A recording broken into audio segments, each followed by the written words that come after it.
साथियों, राष्ट्रीय परिवर्तन मोर्चा, बहुजन क्रांति मोर्चा और भारत मुक्ति मोर्चा द्वारा माननीय वामन मेश्राम साहेब, राष्ट्रीय अध्यक्ष भारत मुक्ति मोर्चा, राष्ट्रीय संयोजक बहुजन क्रांति मोर्चा, इनके नेतृत्व में दिनांक 25 जून 2022 को देश की एकता और अखंडता के विरोध में काम करने वाली ताकतों के खिलाफ भारत बंद आंदोलन आयोजित किया गया है।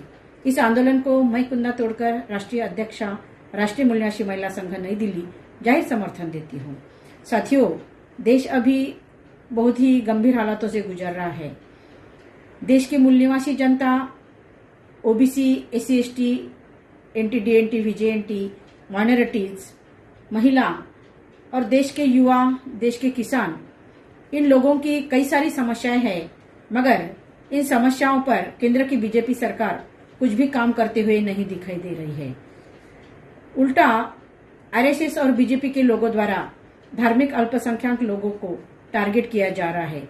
जैसे हिजाब का मुद्दा उठाया गया, ज्ञानव्यापी मस्जिद का मुद्दा उठाया गया, मस्जिदों के स्पीकर का मुद्दा उठाया गया और अभी अभी नुपुर शर्मा द्वारा मोहम्मद पैगंबर साहेब के विरोध में विवादित बयान दिया गया, जिसकी वजह से मुस्लिम समुदाय में रोष पैदा हुआ और कानपुर में फसाद हुए।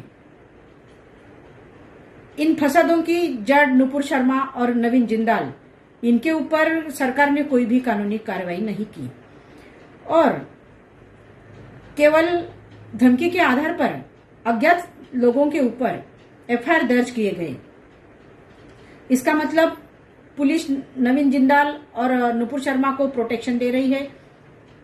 इसका मतलब सरकार नवीन जिंदाल और नुपुर शर्मा के समर्थन में है। साथियों, दुनिया भर भारत देश की बदनामी हुई।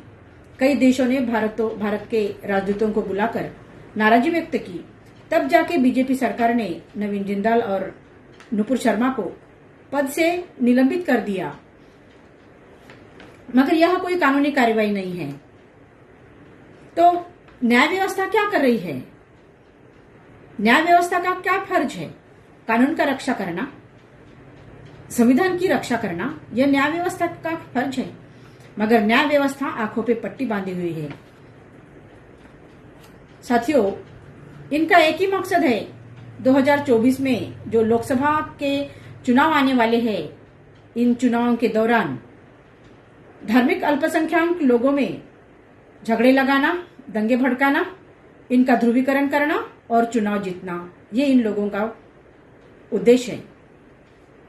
साथियों, देश की एकता और अखंडता को खतरा निर्माण हुआ है, देश के संविधान को खतरा निर्माण हुआ है। ऐसे वक्त आम जनता ने क्या करना चाहिए? संविधान को बचाने के लिए, देश को बचाने के लिए हमें आगे आना होगा। साथियों, देश के आजादी के वक्त भी ऐसे ही खराब माहौल बनाए गए और नतीजा देश का बंटवारा हुआ, पाकिस्तान बना। मगर अब के बाद हम ये नहीं होने देंगे, क्योंकि देश की एकता और अखंडता के विरोध में काम करने वाली ताकतों के खिलाफ हम सब मिलकर लड़ेंगे, क्योंकि देश हमारा है और हमें ही बचाना होगा।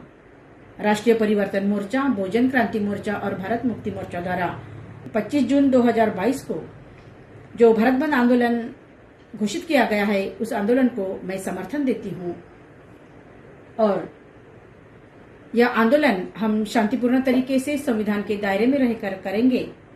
और महिलाओं को भी मैं आह्वान करना चाहती हूँ कि इस आंदोलन में बड़े पैमाने पे महिलाओं ने सहभागी होकर यह आंदोलन सफल बनाना चाहिए। धन्यवाद।